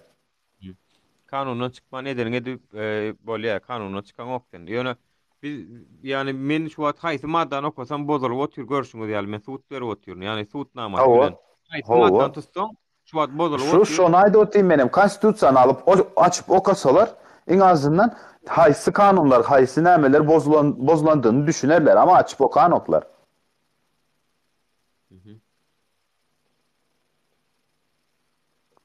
Вот Hitrovka, например, aýda oturýan maňa protif bolan bilersiň. Pikirler bir bolmak zorunda däl. Hemme kimiň kellesi özüne, hemme kimiň pikri özüne saýgy duyarım. Sığlam var. Hemme kimiň pikrine ýöne gelip öz pikri bilen maňa päsgelçilik berse oluşu meniň azatlığımı gozgayan bolýar-da. Maňa garşy meniň pikrimi päsgelçilik bermäge hakam ýok mesela. Men onuň pikrine päsgelçilik berem o berde oturup. Men öz pikrimi aýda oturayım berde, öz hakkymy talap edip oturayım, öz hak hukukumy bilip gürläp oturayım berde, dämi? Olam çıksın türkmençede gamyaly Taganowa ýaly. Çıksın gürleşsin menem dinleyin. Hani bunu konuşalım. Halk olarak birbirimizi goldayalım. Azı bir bolalım. Hani birbirimizle gürleşelim. Problemalarımız aydadan inanızdan dertleşeli. Потому что hazır o şu Türkiye'de Türkmenlerin yüzde neçesi değilsen men diye 70 sen diye 90. Tamam mı? Türkmenlerin öýündekiler bilen şu problemalarını gürrüňleşip yankı adam akıllı öýündekiler bilen problemalarını aýdyşyp bilmeler. Ne öýündekiler aňyrda gürläp bilýär, ne bu bärden bir zat aýdyp bilýär olara. bilen dertleşek, kim bilen gürleşecek, kime bir zatla içine dökecek. İçine dökmesen bir yerden son psikolojik rastroysta böyle bilen bu baskı. Zaten Türkmenistan'da psikolojik baskı var. Bir de üstünde berde var. Özünüz ettiğiniz. Birazcık çıkıp gürleşin. Bak Evet, bir gürleşersin, iki gürleşersin. Özün açanını düşünmen kalarsın. Dersin o zaman. Ha bak bol yareken. Gürleşmek hiçbir zaman qadağan değil. Hiçbir evet. yerde, dünyanın hiçbir yerinde gürleşmek qadağan değil. Şeýle bir zat bar. Kanun bara näil derejäge geldi diýsene konstitusiýa çalşylyp bara diňe özüne uýgunlaşdyryp gidip oturýarlar. Ýani men öň konstitusiýa ütgemäkä bir maddany bilýän, e, wezipe ygtykadyna, gelip çykyşyna, milletine wezipesine, e, ananjyna garamazdan kanun öňünde deňdir diýen bir madda bardy. Şonu aýyrdylar mysal üçin. Yani şol kime ziyan berýär? Üt geçerler. Kanun öňünde deňdir, her kim wezipeli, wezipesiz raýat, hemmesi kanun öňünde deňdir diýen madda bardy konstitusiýamyzda. Ýalňyşmasam 3-nji ýa 4-nji madda şol ýaman ýokarlarda bolmaly. Aýyrýarlar. Naprimер, hadi Türkmenistan'ın içinde Gorkyalar. Потому что двусторонний baskı var. Tamam mı? Yani, halk için ayrı davranış var. Halkın tarafında bolmanlar için, onun tarafında bolanlar için, hükümetin tarafında bolanlar için ayrı bir pravila var değil mi? Bar bu. Yok değilse kim, yok değilsen bar bu. Anırda gürläp bilmeyen bolsam, yurdun daşına çıkıpsın sen. Ha yurdun daşına çıktın, özüňi aç, istediğini yap diýemok men. Yurdun daşına çıkan son korkma bir nämen yok senin. Gürläp bilän. Gürläp bilän senin hakkın var ya, söz azatlygyň var senin. Şunu düşünün artık ya. Ya näme de döwlet onun ähli edaralary we wezipeli adamlar hukuk hem konstitusiýon guruluş bilen baglydyr diýe. Yani eger bir polisiýa sen öýüňe barýan bolsa, şonuň Hı hı. ähli hukuk bilen konstitusiýon guruluş bilen bagly bolan üçin barýan bolmalylar. Näme üçin barýan Evet. bolsa şol kanundan çykmaýan bolsa näme üçin sesini çykaryp bilen ok, adyny aýdyp bilen ok özüniň. Hani sen kim wezipeň näme, sen çynyň näme? Senin adyň familiýaň näme diýip soraýan ony aýdyp bilen ok. Eger konstitusiýon guruluşy bilen bagly bolmaly bolsaň, sen nädip sen bir kanun ýagdaýda bir hojalygyň öýüne bar bilýän sen? Näme üçin sen gorkudy bilýän sen? İşte bunun primerini getireyim mi? Näme üçin sen gapyňa gelenleriň şöhrüsünde familiýasynyň tabliçkasy ýok? Näme üçin? Näme üçin tabliçkalylar senin gapyňa gelmeýär? Şonu hiç pikirlenip gördüňmü? Maşynlaryňyz bar ene köpüňiziň. Yolda gideňizde gaýşlyklarda tabliçka bar. Tabliçka bolmasa men şunu al deyip sana senin kapısına gelip özünü pristavit eden adam senin öýüň kapısına gelende hem özünü pristavit etmek zorunda. Şu wagt bar ha. Şu wagt kelläge şu soraýarlar-da ýollar açylsa sen gitjekmi Dursultan ya siz illeşdir gitjekmi diye. Vay biz näme üçin gitmeli? Biz kanunun bodamda we kanunun çykanmyza görýänmi? Iň herkesi ene biz bodamda olar bolýar. Şoň üçin biz bodmanlyk üçin gidebilýär. Berde Hitrovka näme diýýär? Men pikrim aýdaýyn size biz biraz bolsa da Raşit Mer golda bereli yüzlenmeleriňizi Raşit Meredov ediň diýär. Raşit Meredov men tanamaýan. Sen tanaýanmy? Raşit Meredovmy? Hawa. Raşit Meredov bizim şol hemme kişiýal ekrandan tanıýasyn. Başga nähel tanaly? İşte men ekrandan tanamam. Men opozisiýa tarapynda däl, şoň üçin. Yo men bir ekrandan ýa Türkmenistan her uraya tanıýar onu ol telewizionda her gün çykyş edip alternativda görünüp durur. Ýöne Daşary işler ministri da şol arada Türkiýede Yüz olarak tanıyordurum. İsim olarak tanamak. Ol prezident öňkü Türkmenistan urunun bäri oturan prezident şol, ministr şol. Şo adam Daşary işler ministri häzirem şol. He. Tamam. Bu 2015'te Ankara'da Türkmen nämesinden gelip gürleşenti. Konsul zatlar emmesi gelenti, şolom gelenti şonda. Şol değil mi? Tamam. Tanıdım. Indi tanıdım. Evet. 62-nji we 64-nji maddany ýalňyş düşündirdiň diýe. 62-nji madda näme diýe? Adam özüne we ýakyn garyndaşlaryna garşy görkezme we düşündiriş bermäge mejbur berip edilip bilinmez. Ýani özüne garşy men ýanky tarapyny düşündirdim. Biram garyndaşlaryna garşy görkezme we düşündiriş bermäge mejbur edilip bilinmez diýe. Ýani munyň nämetine ters düşündiňiz ýa-da bilenmok. Bira öde-ödüňe garşy diýip bilen ok. Yani men muny Türkmenistanyň telewiziýasynda paraxorluk bilen çykan ministrler, wezipeli adamlaryň özüni ýamanlap eden gürrüňler üçin aýtdym men ony.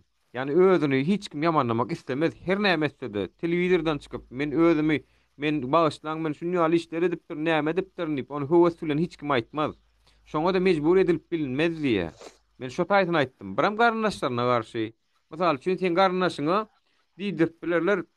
Ana şu menden pul aly bermedi diýip ýalan töhmet bilen görkezme berdirijek bolup bilerler. Ana şoňa edilip bilmez diýe. Ýani sen garnaşyňa da sen aktivist bolan üçin ertirpün ýalan töhmet atmaga borçlu etseler 62-nji madda saňa diýär sen etmäge mejbur edip bilmez hiç kim diýip konstitusiýada ýaly.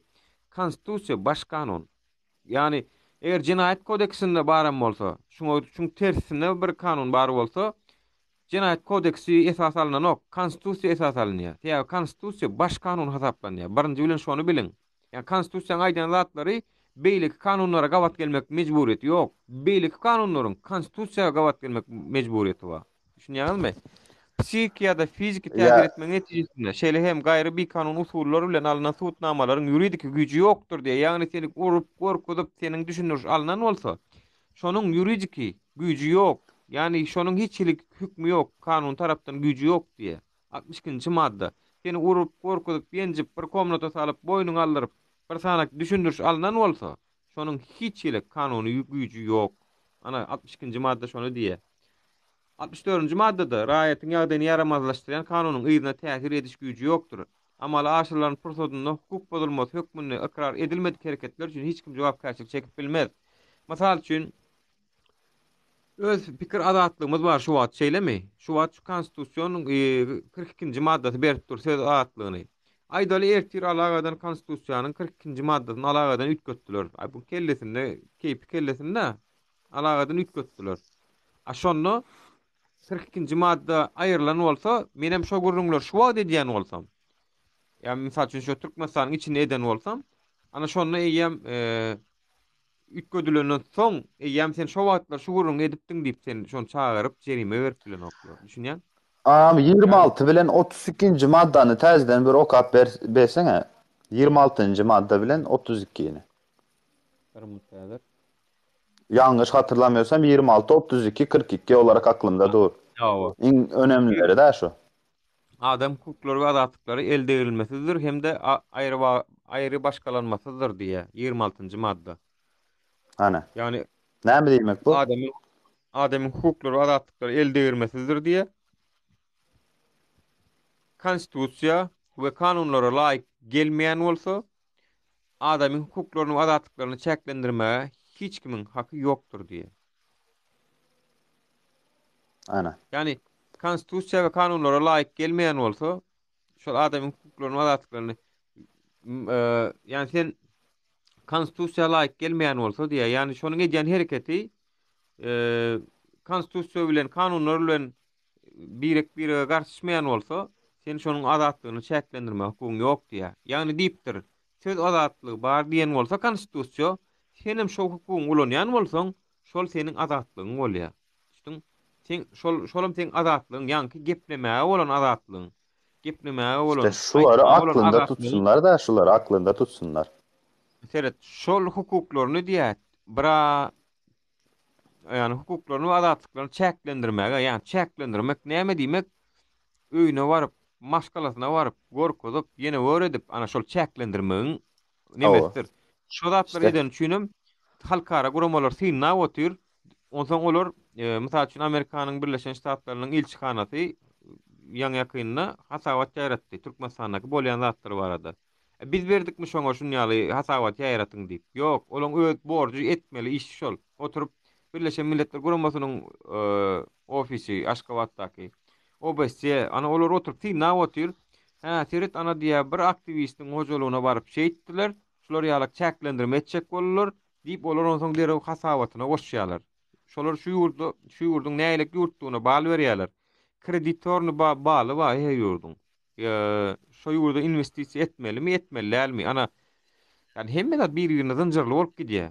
Ya Türkmenistan iqtisadiýaty çökgen bolsa, investorlar gelmeýän bolsa diýmek biziň ýurdumyzda şol tezadatlyk ýok, demokratiýa ýok, arda kendi hukuklar ýok, talap edilen ok, hökümet bilen halkyň arasy açylan, birek birine anamy ýok. Ana şolar zatlaryň esasynda da maýadarlar gelen ok.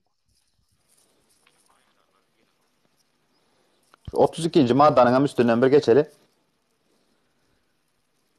Häzir Doğru aklımda dämi? Şu 32-nji maddanyň bir gara. 32-nji madda her bir adamyň ýaşamagy we onu amala aşyrmagyň erkinligine hukugy bardyr. Hiç kim ýaşamagy bolan hukugundan mahrum edip bilinmez. Her bir adamyň erkin ýaşamagy bolan hukugy döwlet tarapyndan kanun esasynda gorulýar. Yani ölüm cezasy ýatgylandygy bardyr. Erkinliğiniz var, erkinliğiniz var. Erkinliği bolandygynyň habarında däl käbirse. Şoň üçin aýdatyň da bunu. Yani Ondan soňra ýaşamagy 42-nji madda önemli olan. Söz azatlygynyň nämetde. seret misal üçin bir diýse-de şu zatlar gürleýäniň üçin men seni edişmeseret, men seni öldürýän, men seni näme derin, ýa-şonu şonu ýaly gurrun etýän adamlara 32-nji madda şonuň bodulmagy da, şonuň edýän Onun canlı örneğini men ýaýynda şu konstitusiýany okan wagtym gelip beretdi. Sen häzir kanuna garşy gidotýň, seniň suratlaryňy aldym, habaryň bolsun diýip ugraşat edýärdi. Canlı örnek getirendim men şonda.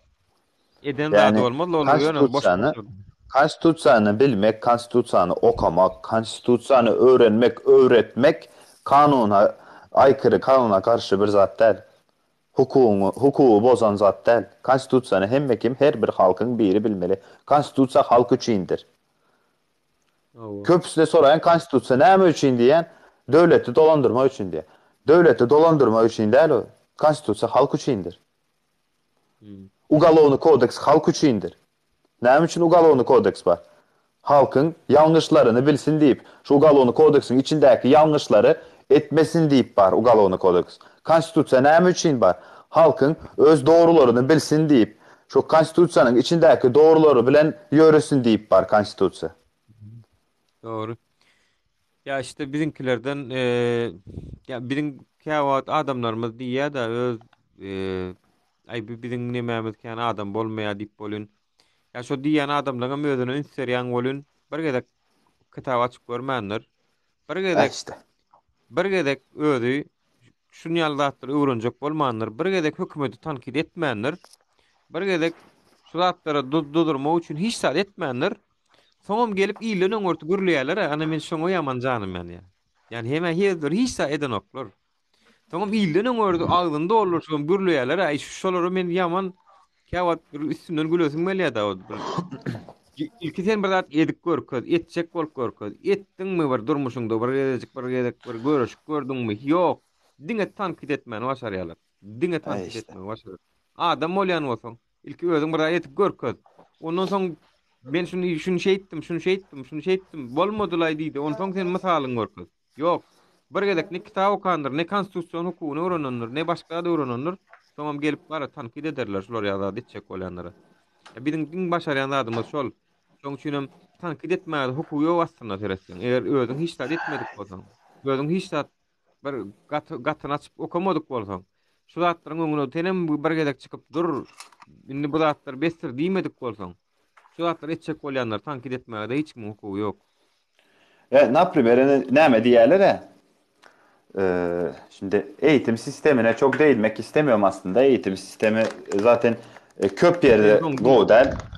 Hem dongdu mu? Ekranın dongdurdun yani sesin geliyor da. Bilemok başka Ekranı iyileşler dongdu. size de söyleme. Dongdu mu ekran? Bilemok men ekranımda sen dongon ýagdaýda dursun.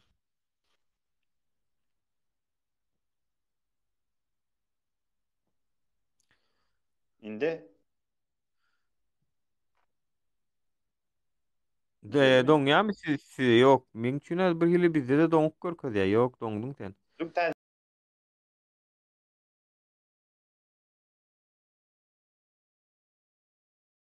Diýen. Sağ ol diyecekler başaranoklar. Hawa şonan başaranoklarla şo tankinen başaranoklar da ýara bir zatlar etçek bolýandan ýanyna durup bir zatlar ütköçek bolýasyna şu wagt agzymyzyň güýjümizden etdiginden. Menem açyp bir kompýuterde oturup YouTube'da ýa-da ýene bir ýerde bir kino görüp oturman menem bilýän. Ya men şu zatlar edinim üçin menden bir hasap soranok.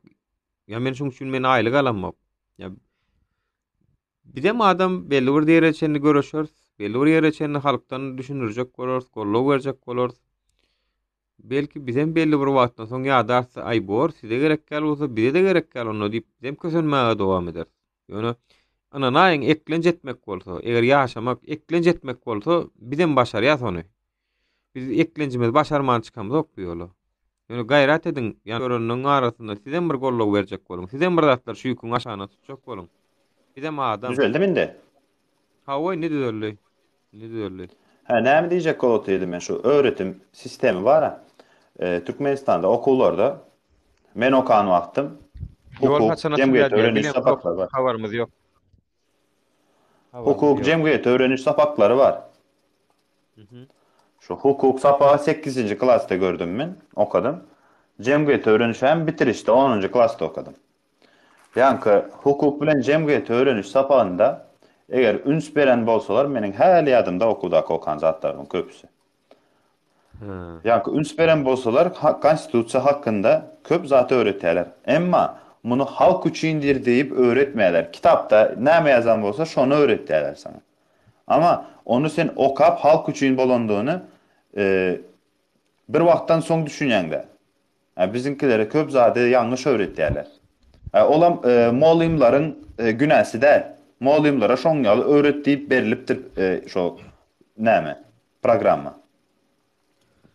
Doğru. Yani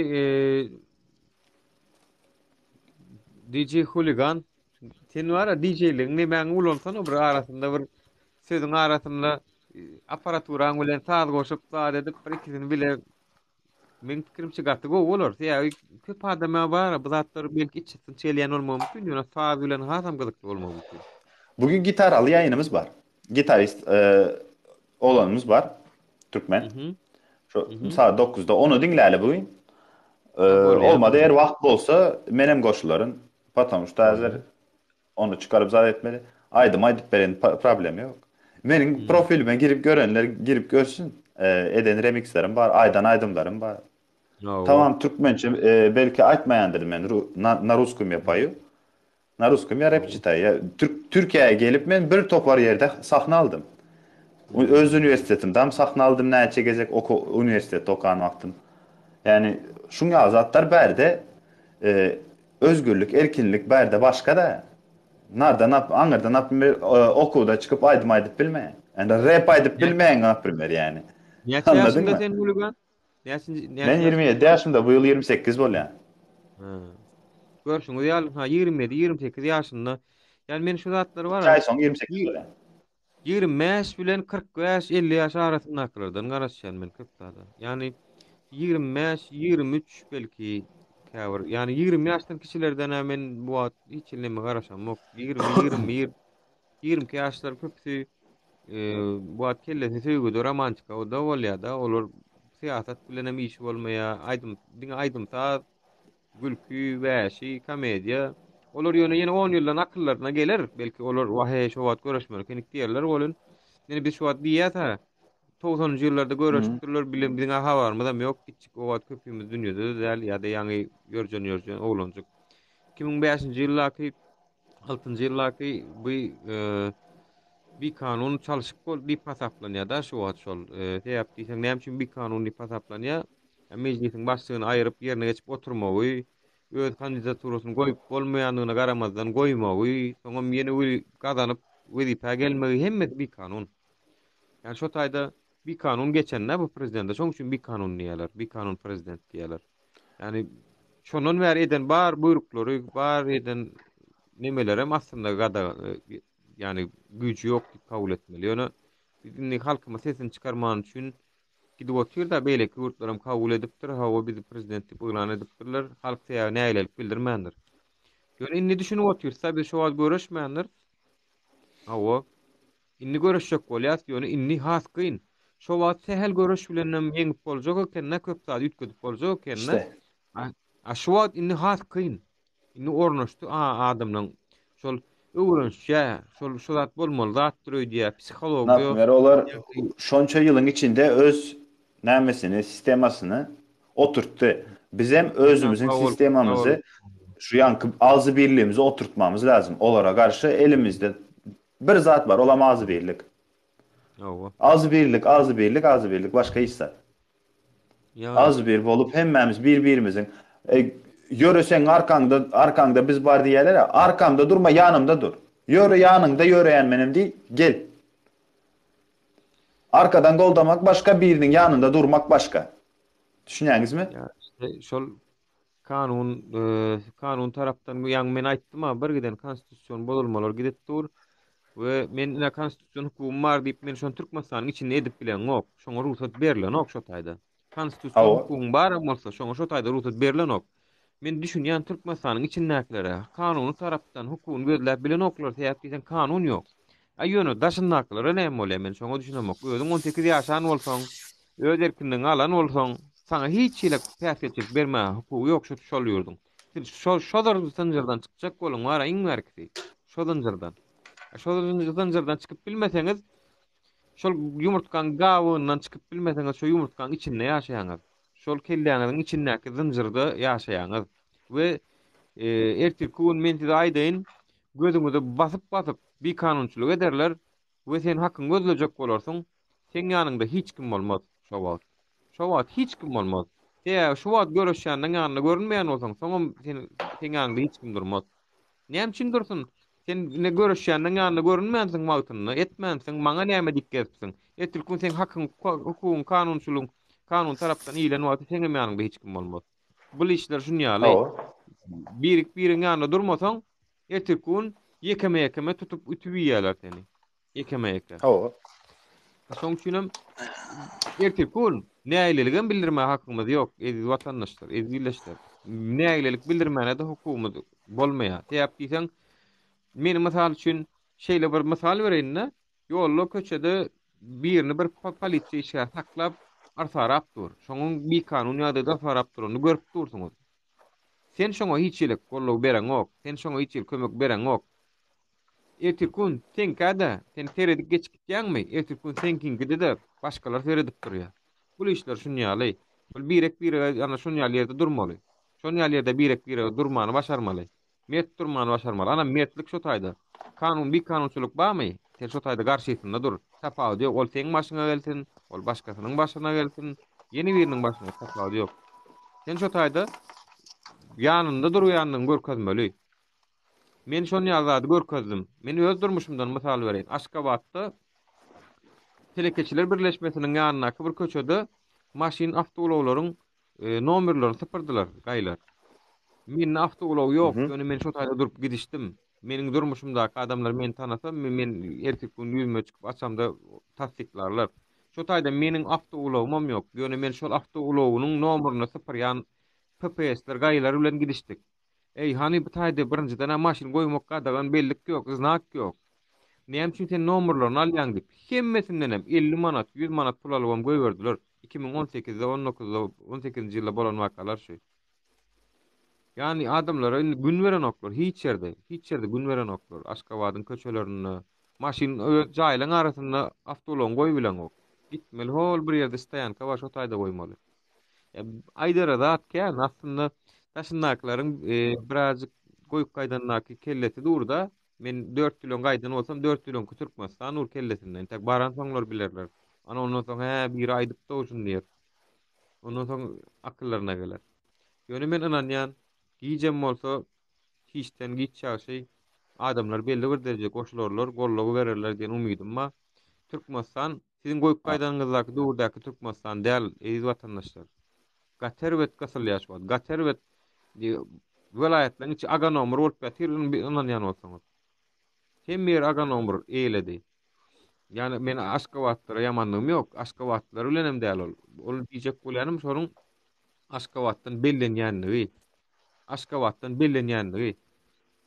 Köp sag boluň mekan gollaňyza. Yani düşünýäňizmi, şu datlaryň öňüni almasak Ya şu Türkmenistan'ın içini halas etmeli. Şu wagt şol real öýdip dur. Mulam daşarurdaky illeşlemeden elinde. Ya birine girdiğin gururun ediyasmış şu wagt. Şu wagt TikTok'a kim gelip dinläp bilýär şu wagt. Biz bir kanun zat diýäsmi? Yok. Bolup ýören zatlar aýdýas biz.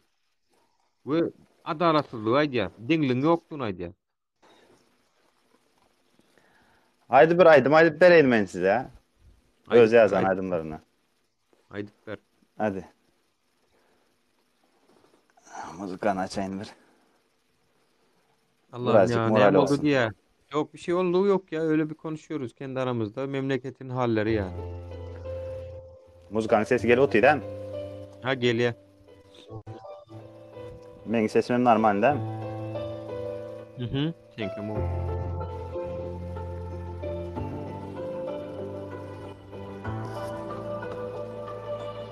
Açanı. Но я всего лишь Баха, и вряд ли мир я извиню. Я хочу всего лишь счастья тем, кого люблю. Хочу, чтоб мама меньше плакала ночами, и чтоб друзья не предавали. Дальше все знают сами, но я всего лишь Баха, и вряд ли мир я изменю. Я хочу всего лишь счастья тем, кого люблю.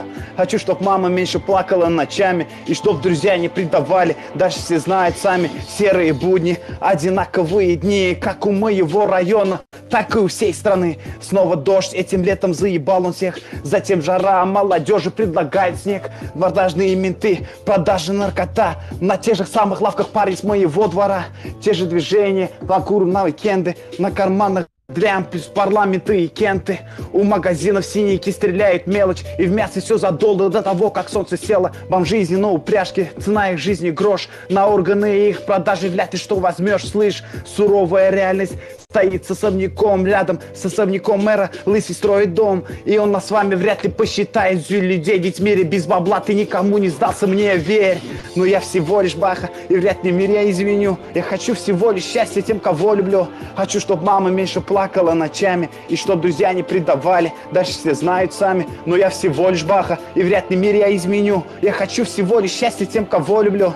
Хочу, чтоб мама меньше плакала ночами, и чтоб друзья не предавали. Дальше все знают сами. Скажи, зачем живешь ты сделать быстрее карьеру и въебывать за штуку баксов на миллионеров? Для них ты лишь марионетка, инструмент. От общей суммы бабок ты не видишь и 1%. Везде наеб, нас дурит телевизор. Он гипнотизирует, конец света близок.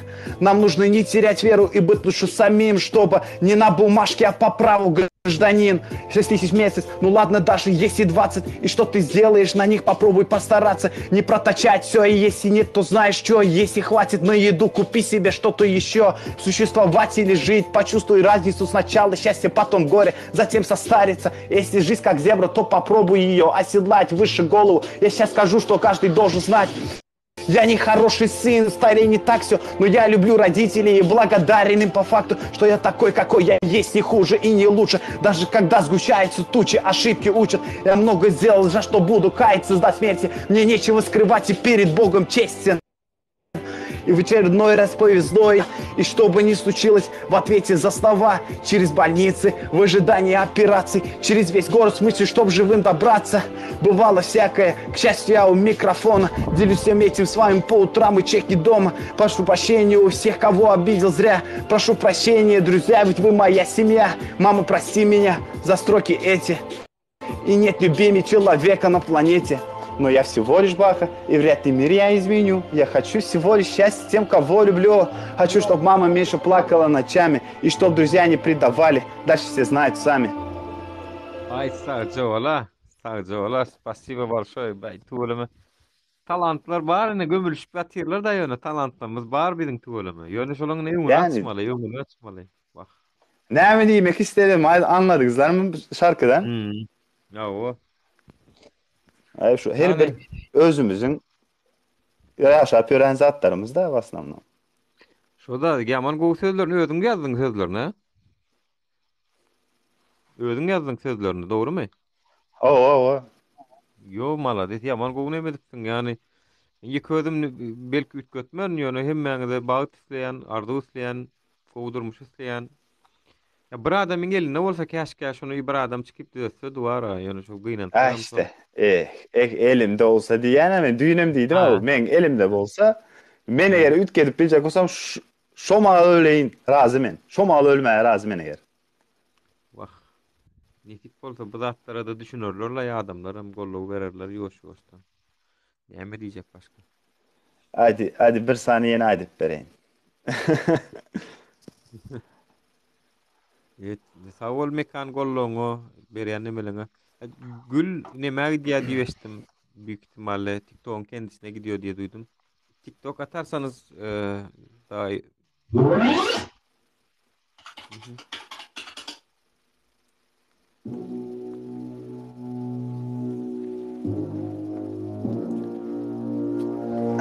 Şunu şöyle koyayım da. Hatta elde tutup titreye. Golle. Golle.